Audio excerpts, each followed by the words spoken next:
Well, good morning. So wonderful that we can gather here at Radiant Church on this glorious Sunday morning. If this is your first time that you're joining us, we want to extend a very warm welcome. We are very excited to have you as part of this community here today. Now, I know that today, like at this time of the year, a lot of people are feeling under the weather, and I know some people who are not feeling very well these days. So if you are one of them, our prayers go out to you, and we hope that God's healing hand will be upon you and that you will be feeling better really soon. Now, have you ever considered how what you do may affect other people? Now, many of us may never realize how something that we do may have an effect on a lot of other people. Usually, the greater responsibility that we have, the greater our impact is on others. These are often things that happen, and there are often things that happen in the world that are caused by the action of, or in some cases, the inaction of one person. Basically, what I'm saying is one person is responsible for something that happens to a lot of people. The Exxon Valdez oil spill came down to the fact that the captain of the ship was drinking the night of the incident. He was intoxicated, and he's the captain of the ship.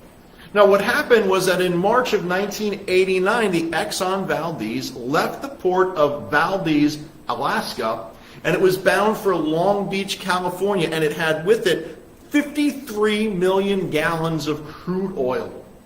The ship struck the Blight Reef, and it's a well-known navigational hazard in Alaska's Prince William Sound. So, it's something that, a ship's captain would be aware of, and this is something that they would have to know how to navigate around. And I'm sure this captain did, but his intoxication made that difficult. He made bad decisions. The impact of the collision tore open the ship's hull, and it caused 11 million gallons of crude oil to spill into the water. 11 million gallons of crude oil. The results of that spill killed an estimated 250,000 seabirds, 3,000 otters, 300 seals, 250 bald eagles, and 22 killer whales because of this oil spill.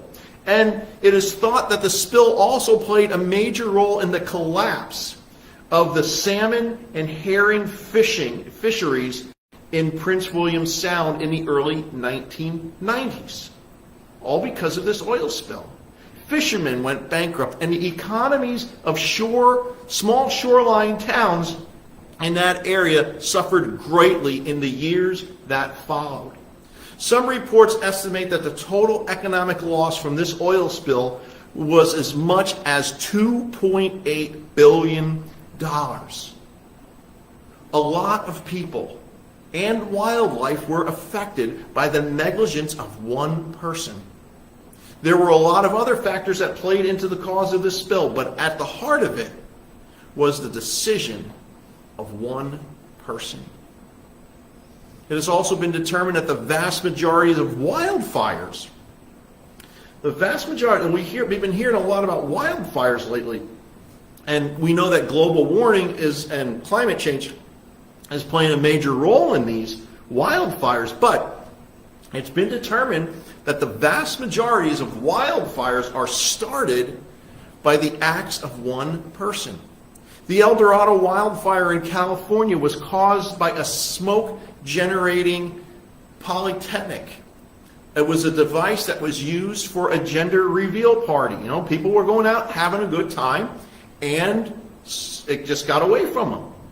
One person was probably in charge of this, but this fire burned over 17,000, almost 18,000 acres of land. It injured 10 people. People had to evacuate their homes, and many homes were lost to this fire. One person can cause a lot of trouble and a lot of harm to many others if they are irresponsible in what they do. So it's important that we take into consideration what we do.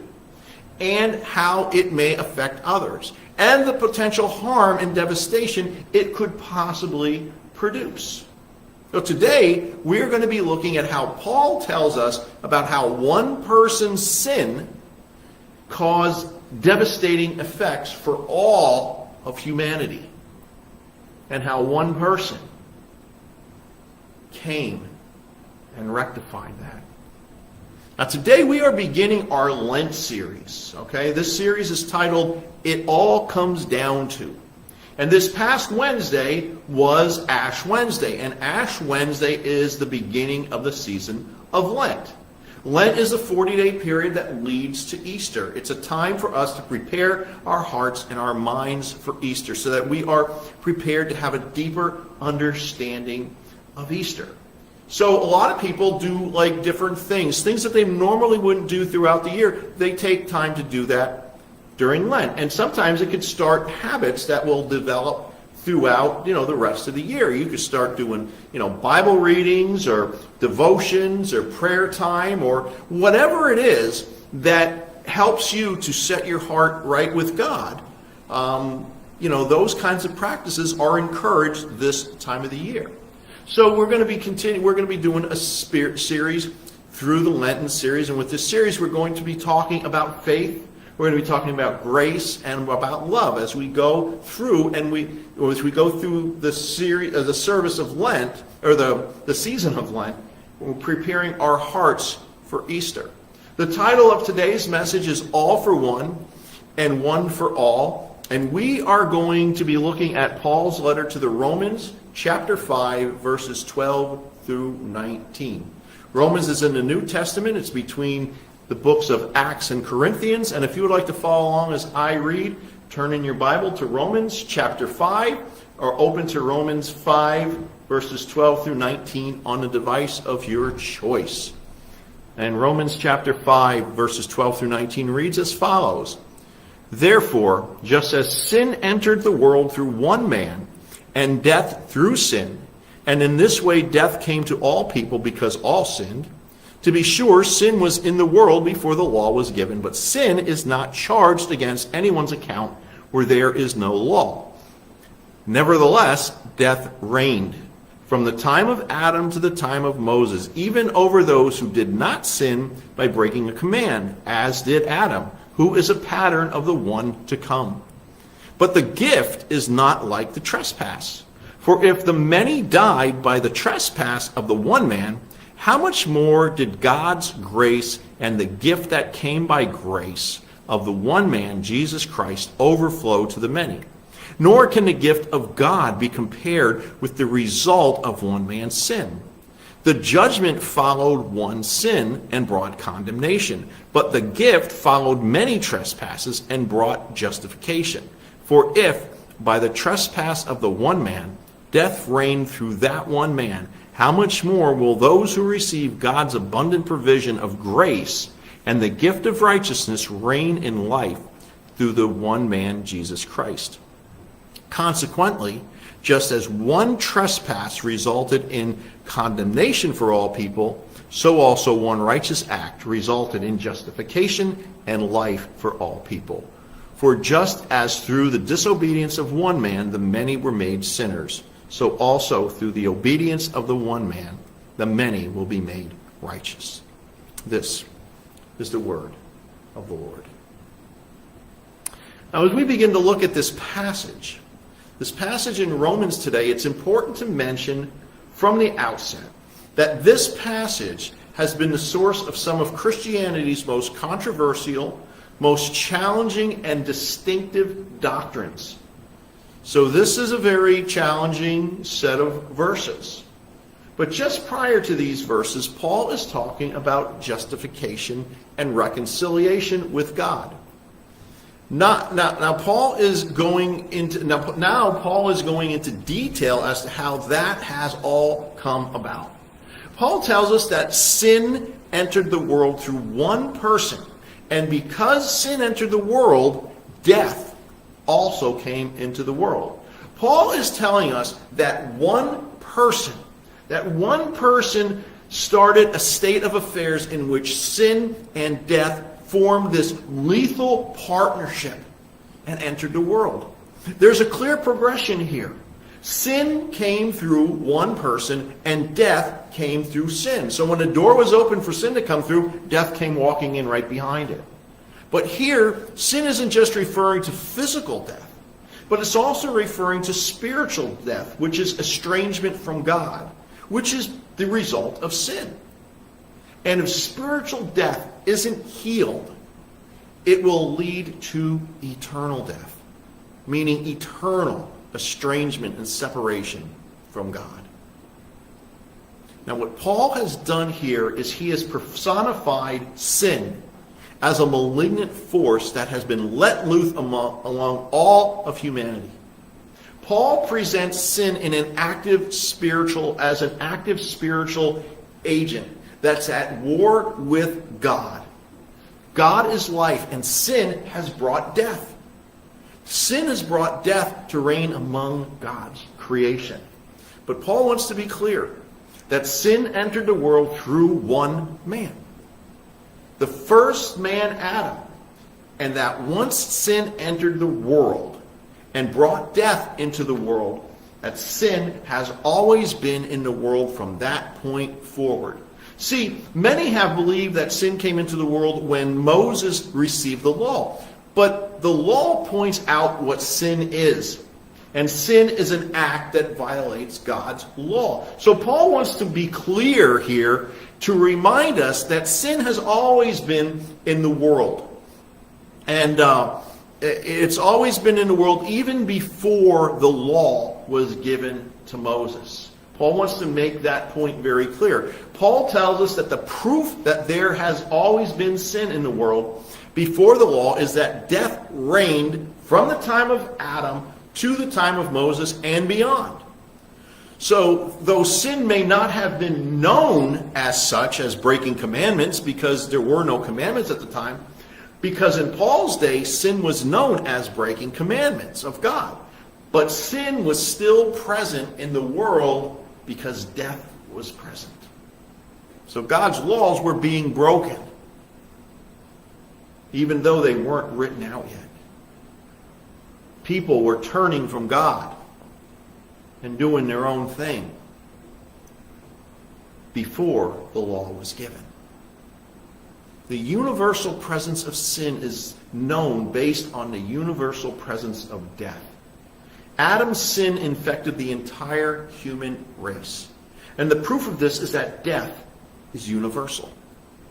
Paul tells us that Adam was a pattern of the one to come, which he's talking about is Jesus.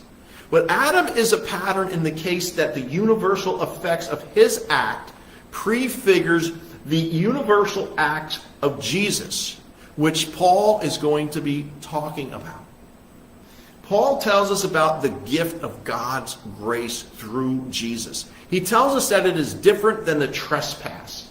Since many died because of the actions of one man, the gift of God's grace is different. And it's different in the fact that the results of the gift are different, though the gift of grace, because through the gift of grace, through faith, there's a lot of words that Paul uses that we got to try to get in when we talk about these things. But the gift of grace through faith in Jesus overflows to many. That's what Paul's saying, that the gift of grace through Jesus, it overflows to many people, just like the trespass did. But the end result of the gift is justification. It's not death. See, what Paul is saying here is that God gave us more than just a fix for the problem of sin and death. God gave us justification. He gave us righteousness. And what this means is that God shared himself with us. God shared his character with us through Jesus. God shared his own self with us. He has offered us the possibility of becoming like him. And Paul stresses that through Jesus, we're offered the opportunity to receive the abundant gift of righteousness. And what this means is that not only will we not know death, but that we will reign in life. See, God didn't just correct the problem. God created a new reality. And the reality is where instead of death reigning, grace reigns. God reigns. Life reigns. And through grace there is freedom. There's freedom to be all that God has created us to be. Now, Paul tells us that the consequences of all this is that the result of the trespass has been reversed. That the trespass brought death, but the gift of God's grace brings with it life. What Paul is saying is that God's grace gift is greater than people's sin.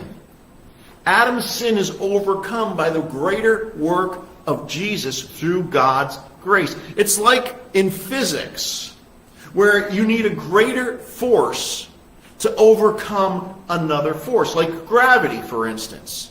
Gravity is a force that needs to be overcome by a greater force for things to be able to fly.